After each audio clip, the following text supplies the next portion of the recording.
Men tend to be seduced by visuals, the way a woman looks, is sort of the primal way of seducing a man.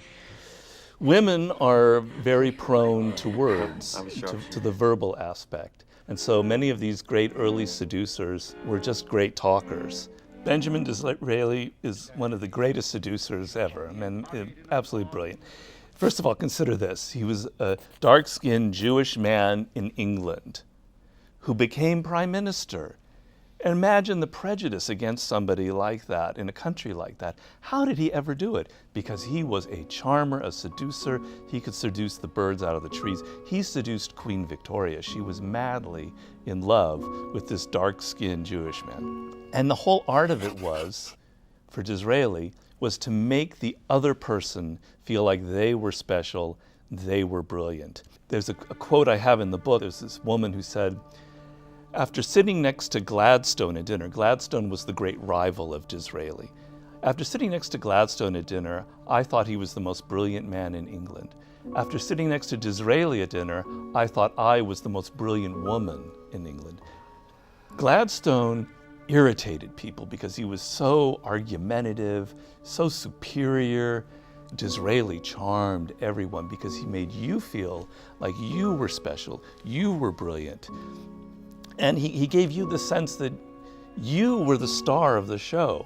I'm afraid that Mr. Disraeli is too kind. He finds all ladies beautiful. Well, in this company, I cannot deny it. You have to know how to play the distance game. So this is the most common aspect of seduction. I'm sure you encounter it all the time. You assume that if you're always there, always writing emails, texting, phoning, being there, that this will win the other person, that you're gonna overwhelm them with your affection. And you don't realize that you're frightening them and you're showing insecurity. If you disappear for 2 or 3 days, suddenly, and it's a manipulation, believe me, it's a manipulation, suddenly they're starting to respect you. Suddenly they're starting to think of you. Suddenly they're not thinking of you as someone who's just out there to please. And the seduction, the psychology involved starts to affect them, and they start fantasizing about it.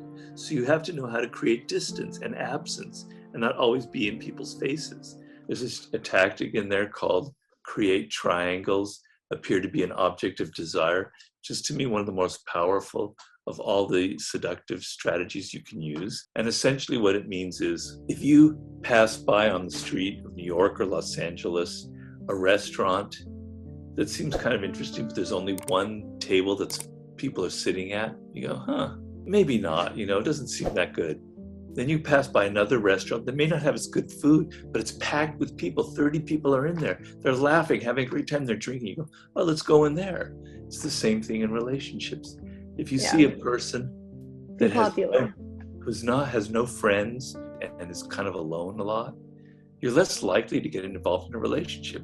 But if you see that same person and they're in a party and all the women are talking to him and everyone is popular, he's got that kind of energy, you go, yeah, I'm interested in him. Appear to be desired by other people is the lesson. I can't get inside Lewis Howe's thoughts, it's impossible. But I can get inside your moods and emotions, because we humans are very susceptible to the moods of other people. We can feel them. So I can start to, if I'm open enough, I can understand the tone in your voice.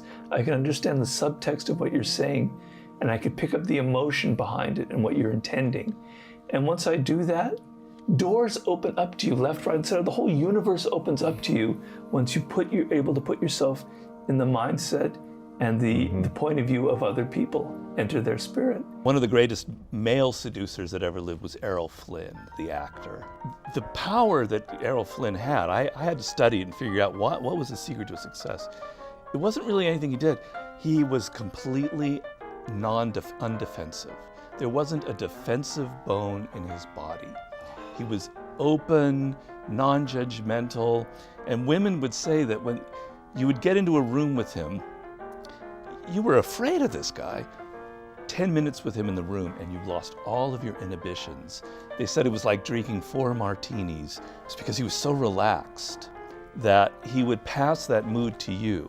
Human beings are not just logical animals. We're physical, we have bodies, and our emotions, our physicality responds to the physicality of the other person.